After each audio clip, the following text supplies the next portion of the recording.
welcome to the Giraffe Social Media Podcast. It's what social media managers are talking about. I'm Chloe, and today I'm joined by the fantastic Katie and Ellie. Coming up on this week's episode, we'll be sharing and debating our definitive rank of fast food burgers. Plus, we'll be covering the top 3 national days to mark on your calendar next month. Now, ladies, this week's episode just so happens to be airing the week of National Hamburger Day, and that's this Saturday, the 28th of May. And we all know that the Giraffe office has been known to argue over the ranking of various sweet and savoury treats, whether that's the best biscuit to dunk in your tea, the best crisps, or whether lollies are better than chocolate. So I thought it would be fun if on this week's episode we try and put together our own definitive ranking of fast food burgers here in the UK. To help us along the way, I thought, it might be a little bit boring if just the 3 of us are throwing out our favourite burgers. So I've enlisted the help of a very credible tier list I saw online. And this ranking was created by a media manager called Bruno Borchett. If I've butchered that last name, Bruno, I apologise. But we're going to go through his hot takes and see how they hold up against our own opinions from places we've eaten and our favourite burgers, within the UK. So you guys ready to chat all things burgers? Absolutely. I'm very ready. Okay, so he's done a very interesting tier ranking. On top, of course, we have the God tier, everyone's favourite. And on the God tier, our friend Bruno has put Burger King's Whopper Burger. And that was the only burger that made it to the top, to the God tier of his ranking.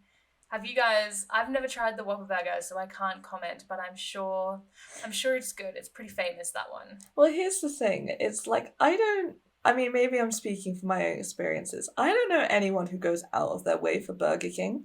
So it surprises me that anyone would have like a Burger King burger at the top, but then they are the king. So this is the thing, right? I feel like in Australia, Burger King's like, it's not that popular. You go there because they do cheap nuggets or like cheap water. But I feel like it's maybe got a bit more of a cult following here in the UK, but maybe not enough to have the God tier ranking, to be the only one up there. Yeah, I really can't agree with this whatsoever. I am not a Burger King fan. I like their chips, and that's their chips are the best. So they're really good, aren't they? Yeah. Obviously, we're not talking about chips today, unfortunately. But no, I can't say I'd choose Burger King over a McDonald's burger. That may be a very unpopular opinion by many. But no, I'm with you. Ellie, what would you have in your God tier? So it really depends on what budget I'm kind of going to move for that day. If I'm really gonna splurge, I will go to Five Guys. Ooh. I really love their classic cheeseburger with whatever toppings I want on there. Oh. But that is expensive. It's not really like a cheap fast food basically. But if I'm going for like a bog standard hamburger that I can rely on, I'd go for a quarter pounder from McDonald's. Me too, Ellie. Me too. A quarter pounder meal to me, that is my death row meal. I think quarter pounders. I mean, I'm vegetarian these days, but before I turned veggie, a quarter pounder meal was just like absolute God tier, as you and I would put it. I am looking forward to hearing your opinion on where Bruno has put our favourite quarter pounder on his tier list. That is very controversial, but we'll get into that in just a bit. Katie, are you with us on the quarter pounders, or what's in your God tier? So I too am now mostly vegetarian, but I'm not really a beef person. I was always a chicken person. And some people could argue that chicken doesn't belong in burgers anyway, which I've heard before, and I'm like, that sounds wrong, but okay, you're entitled to your wrong opinion. So like, I mean, the God tier for me is the McDonald's McChicken, unless you want to do the hack that me and my partner came up with at uni, where you get a 99p mayo chicken and you get 2 of them for the price of the McDonald's McChicken. And it's the same thing, it's just a slightly different bun. Genius, there you go, life hack for you. There you go. That is an exclusive life hack from the Giraffe Social Media Podcast. Thank you, Katie. That's okay. McDonald's, don't sue me, please. That's almost like a whole other debate in itself, whether chicken or beef burgers reign supreme. I think personally I'm a bit of a beef girl, but I am going to put McChicken on the next tier down, which we will get into now. So next up on Bruno's list, we've got the royalty tier. And in this, he's put KFC's Zinger Burger, which I know has quite a cult following, and Burger King's cheeseburger, just their base level cheeseburger. How are we feeling about this? Again, it just surprises me that Burger King is rated so highly by anyone. And that's no shade to Burger King. I promise. No, yeah. I feel like Burger King, they do too much with their burgers. So far, what they've popped in here, they seem like relatively basic burgers. But some of the stuff they've got, it's like onion rings and ice cream and all this weird Ice stuff. cream. I'm like, do less, Burger King, do less. Yeah, I mean, I'm not a fan of Burger King particularly, so I'm not impressed. But I will say that KFC Zinger Burger is really good. Like, I do really like it and I do rate it quite highly. However, I don't have it very often. I agree with you, Ellie. I agree with the Zinger Burger. And Katie, this is where I would put McDonald's McChicken. It's not quite up there with the quarter pounder, but it's still royalty. Yeah. Yeah. Well, clearly God tier is 2 mayo chickens. Duh. Yeah. 2 mayo, chicken hands. 2 mayo chickens stacked on top of each other. That's the elite tier. That's the living in 30-30 tier. No, but I agree. Like I feel like KFC burgers are like criminally underrated, but maybe that's just my preference for chicken. I actually, you know what I would put here as well? Last night I had KFC's vegan burger, which I haven't so tried. good, right? Yeah, I haven't tried any of the fast food vegan alternatives, but this was good. And it's a chicken alternative, so I know that you would enjoy it, Katie. And I would probably pop this. Maybe I'll pop it in the next tier that we're going to go into. And this one is very interesting to me. Yeah. This is what Bruno calls the Adam Sandler tier, which I'm not sure what this means. Maybe it's like the definition of mid, like you either love it or you hate it. I'm not sure. Like generally a classic, but nothing too special, I like that. Let's go with that. That's a really good analogy, actually. Well done. Thank you. This is where we've got McDonald's Big Mac, McDonald's Cheeseburger, and the Nando's Classic Burger. I was shocked. Yes, I, quite controversially within Giraffe, advocate against Nando's. Although I've never really had it, I just know that I don't want it and people shouldn't be eating Nando's. It's a one-woman campaign. Yes, that's a hill I will absolutely die on. The Big Mac and the Cheeseburger, I can see this happening. But I just feel like they should. I mean, I have my personal feelings about the Big Mac. There's part of me that's like, that must be too much bread to enjoy. But like, I don't know, I feel like it surprises me that anyone would put such staples down so low. This is a thing, right? Because the Big Mac and the Cheeseburger arguably are the most, I guess, iconic. Famous burgers. Iconic, yes. And I guess Adam Sandler's quite iconic, but Yeah. is it for a good reason or for a bad reason? Who knows? I mean, I get the Big Mac, and I also really do like the Big Mac sauce. So I would put it higher up. Nando's, this is a really unpopular opinion, and I know I'm going to offend lots of people, but it's never my go-to, and I just don't go there ever, really. So, and the cheeseburger, I swear it's like 99p. Yeah. Cheeseburger. Exactly. It's on that 99p menu where you can get the 2 mayo chickens, you see. I maybe would put it a little bit lower. I don't know. Ooh. I just think... Interesting. So... Yeah, I'm surprised Nando's, the classic burger, is the only burger on there, because we have done this tier survey around Giraffe last year for Hamburger Day, and I think a lot of people were, one of their, their top throws was Nando's. So for this to be the only burger on there in the UK is quite interesting to me. Maybe they've had like Yeah. a fall from grace. Maybe it's not what it used to be, you know? Maybe. I would love nothing more for that to be the case. Nando's, I'm sorry, I don't know why. This is I getting have this personal. vendetta. Amazing. Well, the next tier down, we're heading down to the lesser tiers now. We've got the pleb tier, which I think it's like, you're not awful. You're just maybe not. You're just not that special, are you? You're just not that special to me.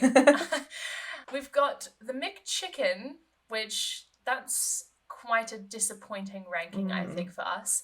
And then KFC's original burger, which a zinger is too spicy for me, so the original burger was my go-to. And so I'm actually very upset to see these two chicken burgers down on the pleb tier. This is injustice. This is chicken slander. Chicken slander. Justice for the chicken. Yes, I think Bruno definitely has a preference. He swings towards the beef side, I'm guessing, from his rankings. Yeah, I mean, I think I would swap the Burger King ones out for the McDonald's McChicken and the KFC original recipe. Yeah. So I'd probably just do a little switcheroo. But yeah, I'm shocked. Really, no words. We have nothing to say on the pleb tier. We will not even entertain this slanderous. If you have nothing nice to say, you don't say anything. So let's move on to the next one. Exactly. Let's move on. If you're part of the McChicken and KFC original burger plight, please join us. And finally, we have the very poetically named cat vomit tier, which, Ellie, this is where you and I are going to get a little bit riled up, a little bit emotional. We've got the McDonald's Quarter Pounder and KFC's Bacon and Cheeseburger have fallen from grace down to the cat vomit tier, and I'm not sure I'm in my right mind to make a comment at this point, so Katie, take it away.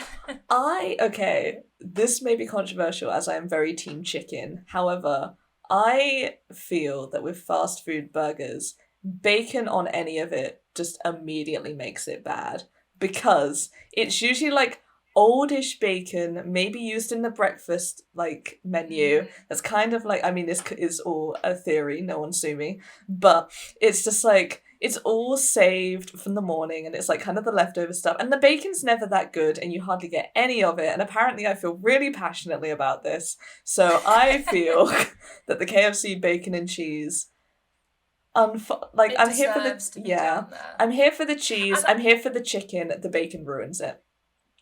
I think there's almost something a little bit criminal about the combination of chicken, bacon, and cheese. There's something about it. You've got a whole farm. Yeah, and there's a fast food chain in Australia called Red Rooster, and they did like roast chicken with cheese and bacon, and I gotta say that was actually one of my favorites. But there was just something a bit off about it. I don't know. It seems like a forbidden trio. It's a bit like when you put like egg with chicken. Like it doesn't quite feel right. Like something feels slightly off there. Yeah, that's a good point. Yeah, you do have the three animals there, don't you? Yeah. You've got the beef come from the cheese, the bacon and the pig, and the chicken from the chicken. Yeah. You know what? That is one way to make a girl turn veggie. Oh, sorry, Ellie. I hate stuff like that. Ellie had not connected the dots until just now. She's going to go away and have a crisis. Yeah. Going to see you at the office eating lentils and nothing else. I've now turned vegetarian. No, I mean, bacon on a burger. I'm not a massive fan of bacon anyway. Like, I'm not a massive meat eater, but I wouldn't choose to have bacon on my burger. I'd actually get it removed. Get the bacon and cheeseburger without bacon. Exactly. Just literally the cheeseburger. But no, I do feel personally attacked over the McDonald's Quarter Pounder. I feel victimized by this. It's just unacceptable. Yeah, I think maybe that was put in there for a little bit of a cash grab there. I think he's done that for the engagement that was going to draw in from the outrage. And look at us falling for it. Look at us falling right into his hands. Yeah, I've got nothing to say except the quarter pounder deserves to be in the god tier. I don't think I'm alone in this, and I don't even need to ask the listeners for their opinion because I know that is a well-known And fact. if you disagree, So, you're entitled to your wrong opinion. yeah, go join Bruno and unsubscribe from this podcast. Thank you. Well, there you go. I was very interested to hear and read through this tier ranking because I would say it's 50-50. I think there are a few ones in there that are way off, but a few that I definitely agree with. So thank you guys for navigating that with me and for helping us put together the definitive list of burgers in the UK. If the listeners have any opinions or want to kind of weigh in, if we've been slanderous in any way or if you feel hard done by Bruno, please let us know at GiraffeSM on Instagram. Now it's time for our tips and tricks segment where we share what we've learned in the world of social media and how you can apply it to your social strategy. This week, we're going to be covering the top 3 national days you need to mark in your calendar for June, along with our top content ideas for each. Guys, it felt almost right that this episode is all about National Hamburger Day. And so now we're going to extend our thoughts on what content ideas you should put in your calendars for June and some ideas that we've got with. Ellie, why don't you kick us off? Alrighty. I think obviously we're a social media agency. We love all things social media. So I think it's only right that we celebrate Social Media Day on the 30th of June. I feel like it's quite a big day for social media managers, social media content agencies, anyone in the world of social media. They will jump on the bandwagon every year, and it's really great to see kind of their posts.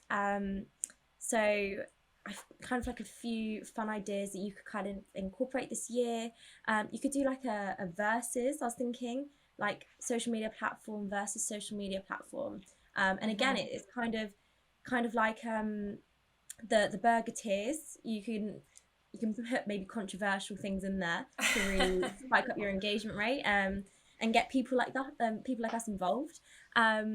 Another one that I've kind of seen done before but works really well, kind of doing stats, figures, those sort of things, especially on LinkedIn. If you're using like a B2B platform, that's a really good way to kind of utilize the day. And kind of just, even if you're doing B2C, you could say like, oh, what's your favorite social media platform? Or what do you use? What social media do you use? Or what would you like to use? Kind of just asking those sort of questions to get people engaged and involved. It's really simple. And obviously, always use of emojis work really well. So describe your favorite social media channel by use of emojis. But yeah, just very basic, very simple, but effective. Totally. And I think it's one of those ones where everyone can get involved.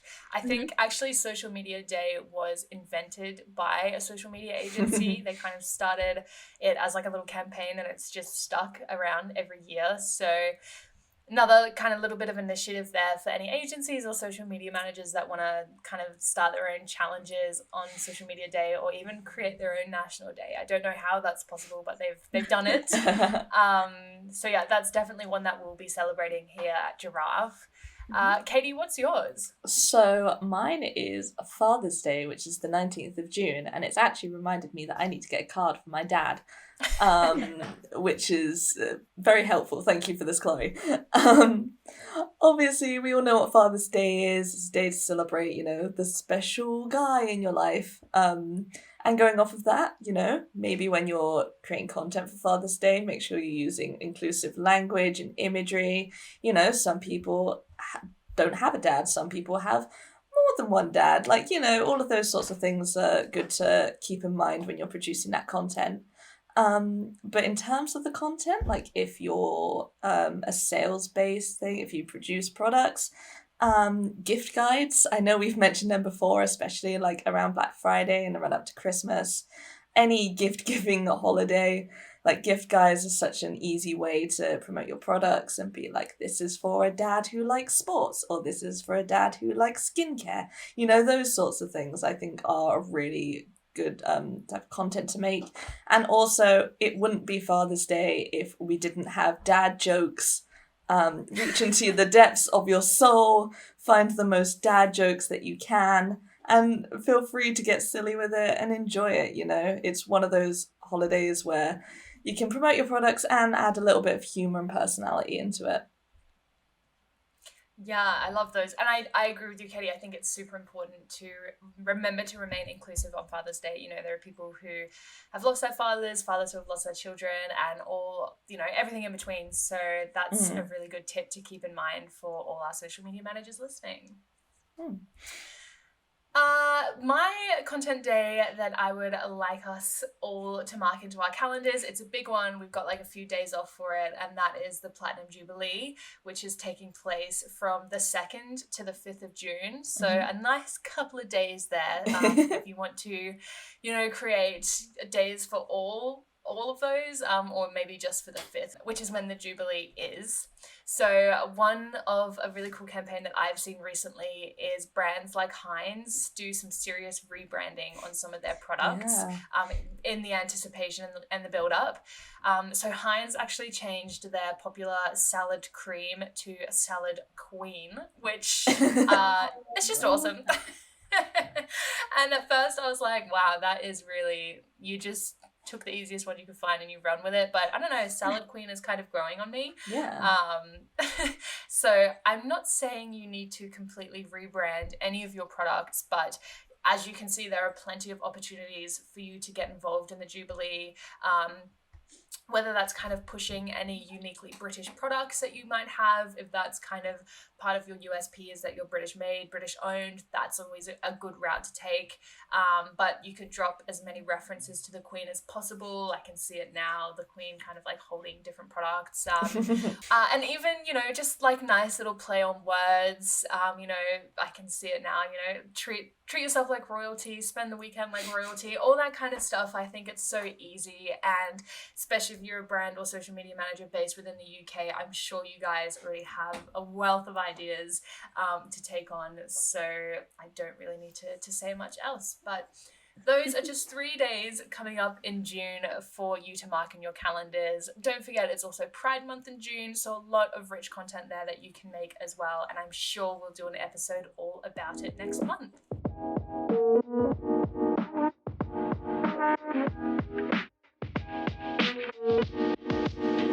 Well, that's all we've got time for today. If you enjoyed this week's episode, don't forget to subscribe so you don't miss the next one.